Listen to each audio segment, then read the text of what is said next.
ازيكم عاملين ايه؟ يا رب تكونوا بألف خير، كل سنة وانتم طيبين.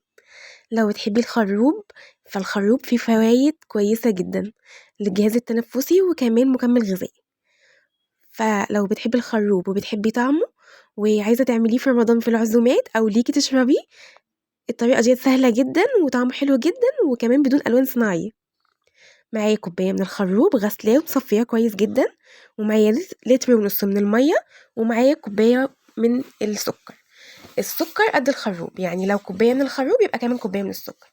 معايا حله ناشفه ما فيهاش اي حاجه خالص، ومسكت السكر هزيته كده عشان يبقى مفروض كويس في قلب الحله. احنا هنكرمل السكر، هنكرمله مع بعض كده بالراحه، ما فيهوش اي حاجه صعبه، ما تخافوش من الكرمله عشان انا عارفه ان في ناس كتير قوي بتخاف من ان هي تكرمل السكر. فيا جماعه بكل سهوله هنعمله مع بعض. دلوقتي اول لما حسيت ان الحواف بتاعه السكر انا حطيته على النار والنار عاليه عادي خالص، اول لما الحواف بتاعه السكر بدات تتغير انا بدات اقلب السكر، وزي ما انتم شايفين بفتفته كده بالمعلقه. ولازم يكون معاكم معلقه طويله كده علشان خاطر ايه تعرفوا يعني ان انتوا تتحكموا في السخونيه بتاعته. بصوا ده كده شكله بعديها، بعد ما فضلت افتفت فيه كده بشويه، وبدات بقى ان انا اقلبه علشان خاطر كل اي فيه كلاكيع السكر او اي حاجه كلها تتفك، يعني تتفكك من بعضها. على فكره طعمه احلى من الجاهز بمليون الف مره. عايزه كمان تتحكمي في السكر بتاعه وتقلليه براحتك. انا بدات اقلبه، فضلت اقلب فيه لان انا عايزاه ذهبي غامق، مش عايزاه محروق ولا عايزاه فاتح، عايزاه ذهبي غامق يا بنات. اول لما بقى ذهبي غامق انا بدات احط الخروب وبدات اقلب. هفضل اقلب في الخروب كده من 5 ل7 دقايق مثلا، وهديت خالص. على فكره انا هديت النار بعد ما السكر اتكرمل معايا، هديت النار.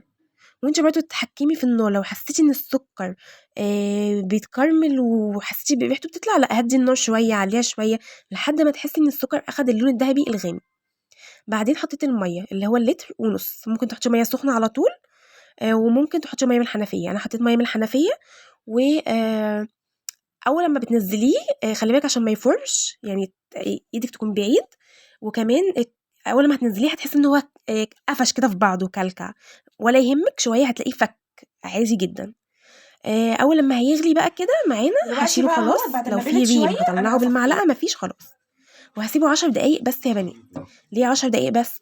10 دقايق بس لان لو سبتيه اكتر من كده هتلاقي الخروب اخد الميه دي كلها، فمش هتلاقي اصلا حاجه تشربيها.